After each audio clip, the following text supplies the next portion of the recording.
Hello again. So, haven't done a tier list in a while. The last time I did a tier list was still for Travis, but it was a whole discography.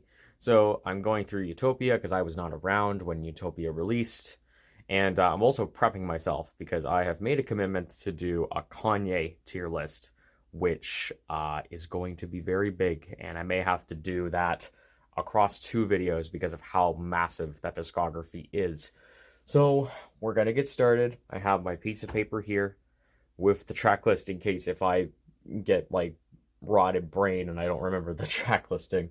And if you're wondering why it's purple, it's because I have the TV going on in the background, so it gives me a little bit more lighting. So hopefully you can still see it, but I'll try my best to make it audible so that way you can know where I'm putting these tracks. So the first track obviously would be Hyena. And Hyena, and as I think I spelled that right. As I put these tracks down, you could talk amongst yourselves, but I'm going to be putting Hyena at A tier. It has honestly become one of my favorite intros from Travis.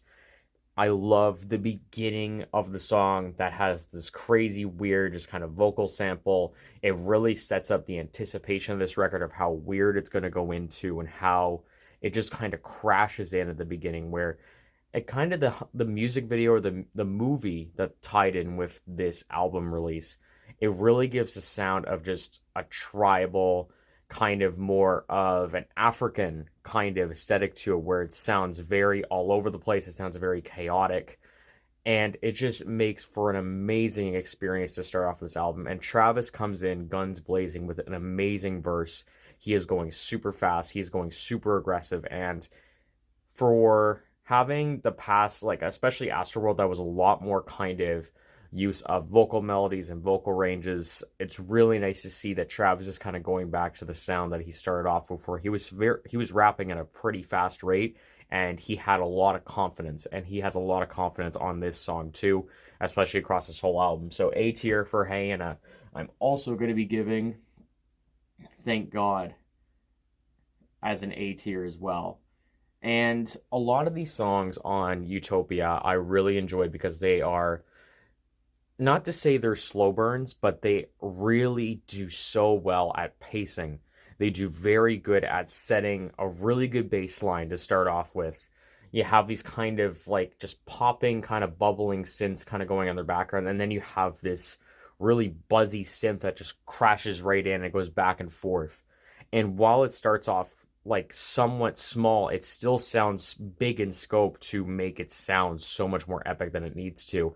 And the way that this song builds with the Casey hook going through, and then when it cuts right into the more kind of string based, kind of more faster breakdown of the second portion of the song, Thank God is an amazing song. I really enjoy that song too. And I always find that Travis's second tracks usually end up being some of my favorites.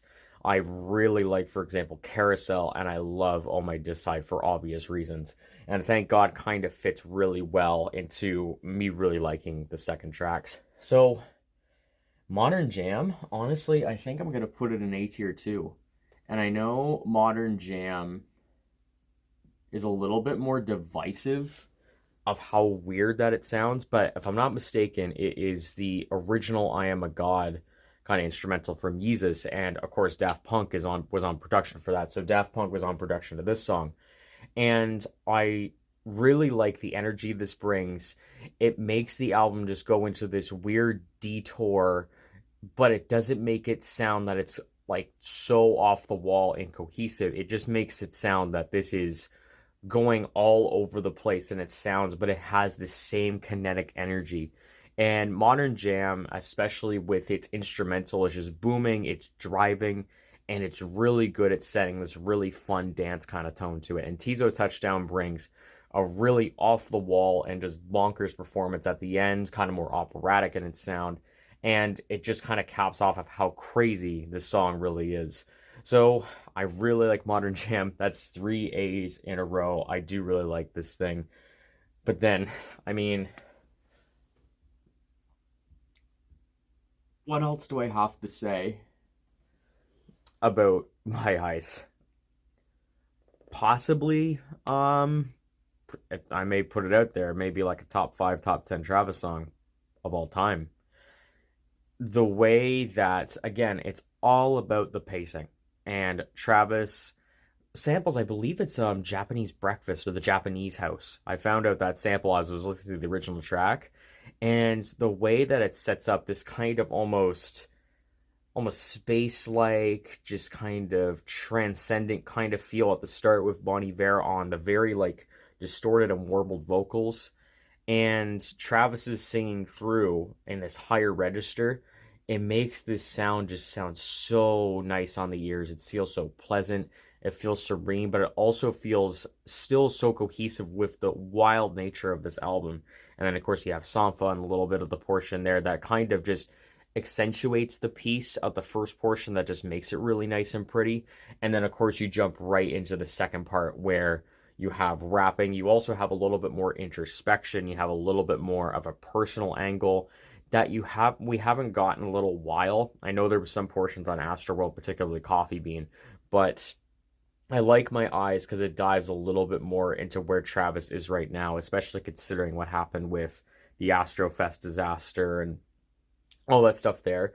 I do appreciate that this song allows a little bit of a glimpse into where Travis is at right now, considering all the circumstances that have led to this point. So, really great song. But then we kind of have a weird kind of detour that where the others sound cohesive, this one kind of doesn't. So it's God's Country. And originally, I actually really liked this track, and in ways I still do. But I think God's Country is a little bit of...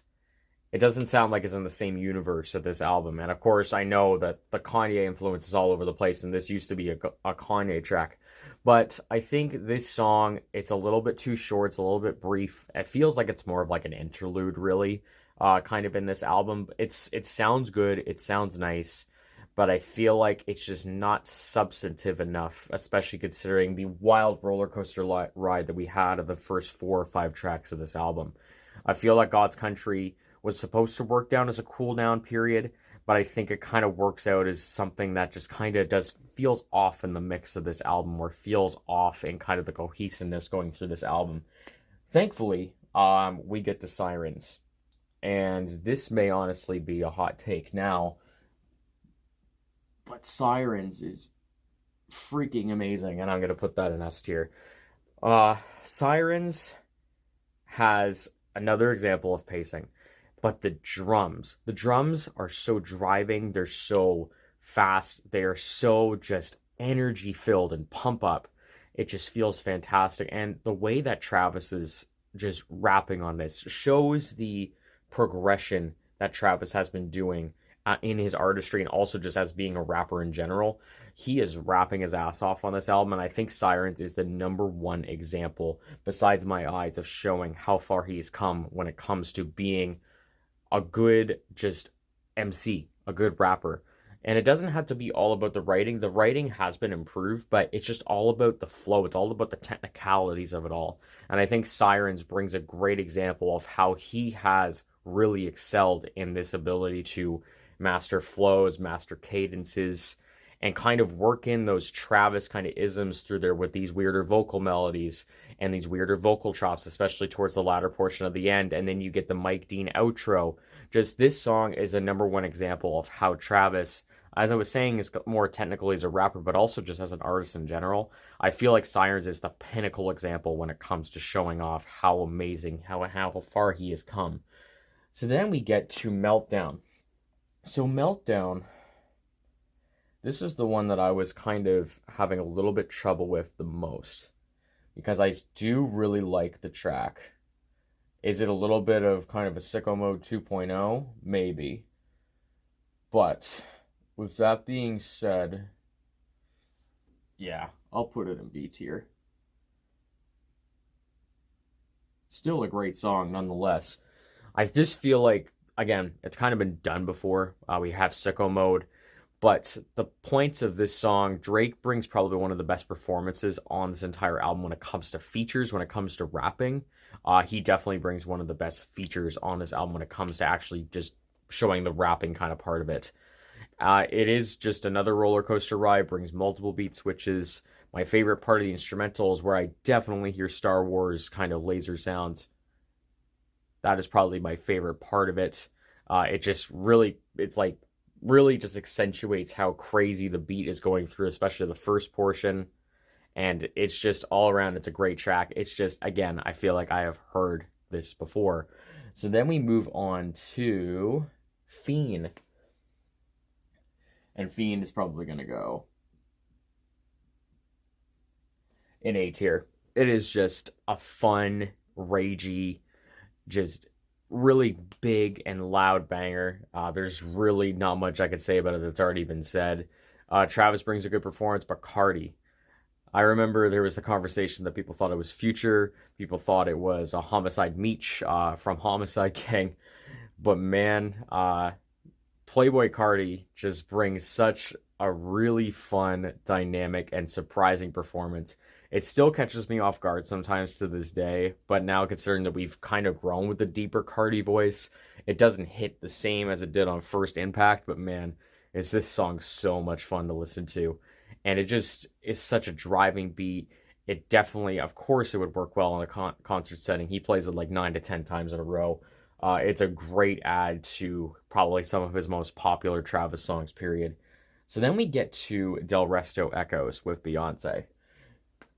Oh boy, this, I don't know if this is a controversial take or not. I'll just put Del Resto. But is it a good track? Yes. Is it Is it a Renaissance track though? Yeah. This is another example where it just feels really out of place in the mix. It's definitely more of that driving kind of house. It does have a little bit more of the trap influence that you would expect from a Travis song, but I think with this song, it just really doesn't fit. The more that I listen to it, the more that it just really doesn't fit with me. But overall, it's still a decent song. Beyonce brings a really great performance, as always. But Travis definitely takes more of a backseat with this song, and you can definitely tell that this was kind of just tacked on there just to kind of, either was to get numbers up, or maybe just to kind of jump into that house trend that's really starting to grow at this point.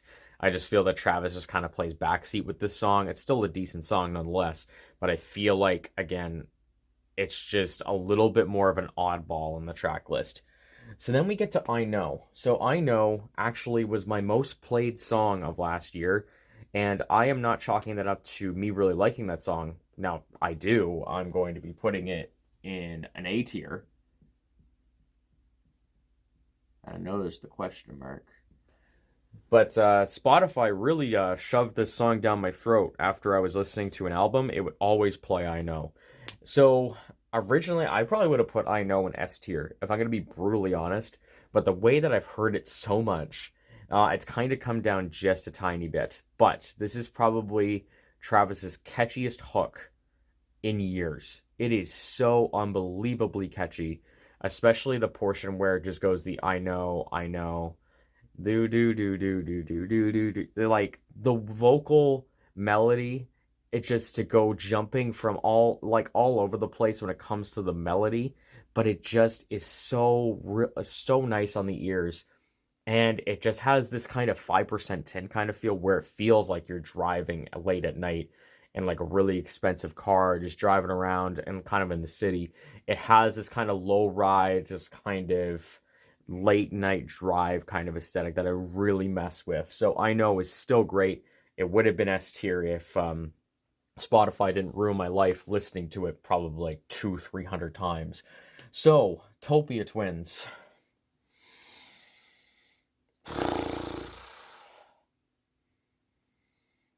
Is it really that bad? I don't think so. So I'm going to put it in C tier. I think mostly because it's just super basic. This song is the NC-17 of this album for me. It is just a really basic trap song, considering of the experimentation, the kinetic energy, the chaos that this album brings. To have Utopia Twins mixed on here with Rob 49 and 21 Savage. Rob 49 does bring a pretty notable feature. He's probably the best part of this thing, but 21 Savage just puts me to sleep. He brings the most 21 Savage feature of all time. You'd get the quotables, you get the same kind of cadence and flow. And this feature, and not Till Further Notice was okay, but this was the feature that kind of got me a little bit worried for American Dream. And while I still think American Dream is a decent album, I'm kind of falling into 21 Savage fatigue, and this song is a perfect example where it's just a very just phoned in, very basic feature. Travis does bring a nice kind of more kind of better pace, better with its vocal melodies, brings a little bit more of differentiation on this song, but overall, a lot of the problems that I have with this album is that you have songs that are just really odd and really just outliers when it comes to the cohesive sound of this album. Circus Maximus. Circus Maximus is also a C tier.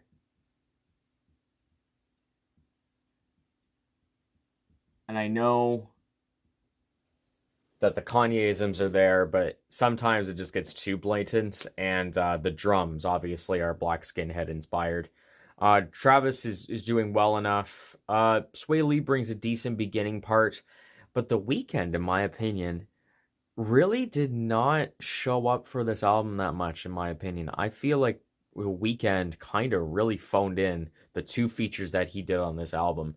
The driving beat is great. It does sound epic. It does sound grandiose, but it just sounds like while the production is big, the production is grand, I feel like the performances are not. And it kind of creates this contrast where it kind of feels a little bit messy. Still, decent song, but it's definitely one of the weakest songs on the album. Now, Parasail, in my opinion, is probably the most underrated song on this album. Even though it is not an incredible song, I feel like this is what the cool down moments of the album should have been, where it gets a little bit more contemplative, it gets a little bit more kind of moodier, a little bit more melancholic in its sound, where it just kind of slows down and kind of just allows you to take in what the whole album has been going through so far. And the vocal performance from Travis is really great. The Dave Chappelle kind of, I guess, interlude, kind of spoken word kind of portion, just really is a very kind of, brings you almost like in a Zen-like state where it feels meditative, it feels calm, it feels serene. And Young Lean towards the end, he has those kind of amateurish vocals, but it just works in a way that, again, it just adds on to this feeling of just peace. It adds on to this feeling of just serenity, calm, just tranquility. It just feels really nice on the ears. And again, I feel like it's the most underrated song because of how understated that it is. So then we get to Lost Forever. So Lost Forever, before it was on this album, it got leaked. And boy, did I play that leak like crazy. I loved the leak to death, and West Side Gun works so well on a James Blake beat, you have no idea. But it's kind of the thing with Donda, with Remote Control, where it got changed so much to the point where it got worse. So Lost Forever would have been all the way up in S tier. I'm telling you, I love this song to death. The original song, I play that song more than the newer version that we have. But Lost Forever is in a B tier now. Now, is the Alchemist beat fire? Yes. Does Travis sound really good on an Alchemist beat? Yes, he does. Does West Side Gun sound good on an Alchemist beat? What did you expect? Of course he does.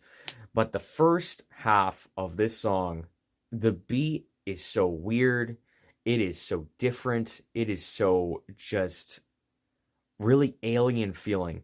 But Travis, on just the performance and just the flows that he goes on, he sounds so smooth. He sounds so slick on this first instrumental. And when the leaked version came on, West Side Gun just sounds so good. He can literally sound good on any instrumental you probably throw him on.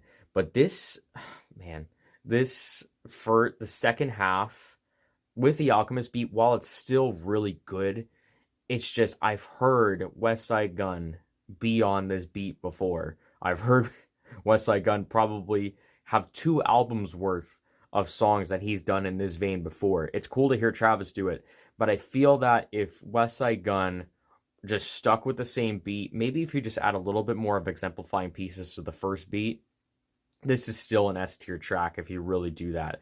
I just feel that it's almost like you take a beautiful art piece and you let it sit for a little while.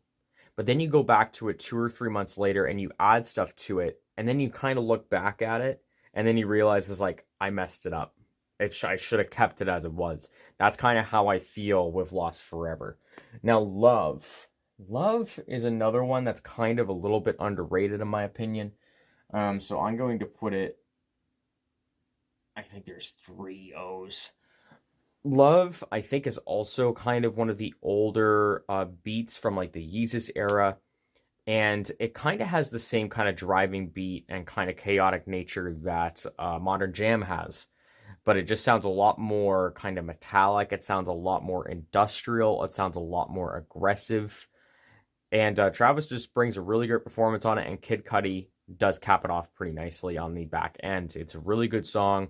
It's really helps to kind of bring the album back to the chaotic state that we've been kind of expecting and loving. So then we get to, I think I forgot to add K-pop to this thing. So I forget where it falls in the track list. I think it does fall around this point. I wonder why I forgot about it. So keep in mind, this is in the grand scope of the album. It's D tier. And I'll put it really big too. So K-pop is definitely the weakest song on here. It is not outright bad. It is not absolutely terrible. But this is the last portion of the album where it just feels so incredibly out of place. It is definitely a radio push song. It is definitely a song where a lot of it is a phoned-in performance, especially The Weeknd. The Weeknd kind of disappointed me on this song quite a bit. I was quite disappointed. But Travis, like, he has a good melody. He carries the song decently well. It's just very much under his pen and just punching way under your weight, considering of how grandiose and how crazy you can go on this album and how far you've come as an artist and as kind of just a really great like soundscape maker, just building atmosphere, to kind of just really tone it down with K-pop just really, in my opinion, doesn't work. There was attempts on Birds in the Trap to sing McKnight, where I can think of songs that did sound very mainstream appealing, like Wonderful, for example, like Guidance, for example. There's songs that you can be mainstream appealing. You can really cater to the common denominator, but you can make it distinct and trademark to Travis, where it still sounds really good. It still sounds very distinct. It still sounds very trademark Travis. I think with K-pop, though, this is the time where none of that is really done, and it kind of just sits to the point where the song just exists. So I think D tier, you can complain all you want, but I think it's a fair statement. Now, let me fix that for you, and let's put Telekinesis up in S tier.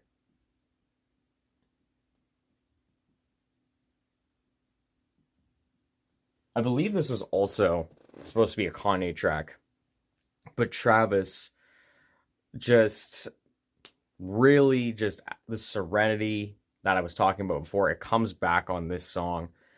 And the hook is probably one of my favorite hooks on this entire album too. I Know is there, Telekinesis is there as well. Future just sounds really good, just kind of slowing down. It kind of reminds me a lot of something you would hear off of Hendrix, but even more slowed down. But the vocal chemistry that these two have, it's great. And then the chorus kind of sound of it, or almost has this submarine kind of beat boops going on, and the bass is hitting a little bit more harder. It's just a really great dynamic kind of slow burn of a song that explodes into the best singing performance from SZA. And SZA really caps off this song to make it one of Travis's best songs again. It's an incredible song, and I kind of wish that this song was the outro. But you still have Till Further Notice, which Till Further Notice, I'm probably going to start smudging everything because I write differently. But till further notice is a pretty decent closer. Metro brings a pretty good beat. James Blake shows up once again. Wish he was a little bit more present when it comes to the vocals. Maybe have a little bit more of an actual verse to it. But again, it's 21 Savage that kind of brings down the song for me to the point where it's okay. But Travis does bring a really great verse on the end, and it does cap off the album decently well. If you would have maybe flip-flopped it, maybe put Till Further Notice at 17 and put Telekinesis at 18, maybe I could end it off a little bit more kind of grand, a little bit more of a nice kind of like symphonic kind of outro. That would maybe be me, but Till Further Notice is still a pretty good song and a pretty good cap off to what is a pretty decent album.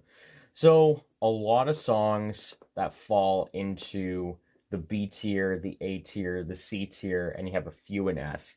So this album can be a little bit all over the place when it comes to its quality. And I think I had this about 4 or 5 on my album of the year list of last year. I still really enjoy this thing. I return to it pretty frequently, especially the certain tracks that I love over here. So just as a rating overall, it's tough when you kind of take the scope of all of this. But again, there's a lot of kind of songs that are great, but they have some portions that could be worked on a little bit more. Either the feature didn't bring enough, or maybe it was just a weird placement of a song, or maybe it could have been replaced with something else. So I'm going to give it, I'm feeling an 8 at the current moment. I think 8 is rather fair. You still get some amazing moments on here. You still get some moments that I feel that could deliver a little bit more. The album does actually flow quite well, but there is portions of this album where it can drag. In particular, when you get the Utopia Twins, Circus Maximus, and Del Resto, this kind of portion of the album, it almost feels that you wish that it could kind of just, this detour could kind of end so you can get back to the fun kind of energy that this album has. But overall, this album is still great. It's still one of my favorites from last year. I'm still playing it a lot to this day. And Travis just proves that he is improving a lot with his artistry and with his discography. And it's getting hard to kind of argue of where his place is in trap and hip hop in general, because he is establishing himself to have one of the most consistent and solid discographies in the modern rap scene. So I really like this thing. But let me know what you think about all of this. Do you still listen to the album? What's your favorite track off of it? Thank you very much for watching, and I hope you have a good night.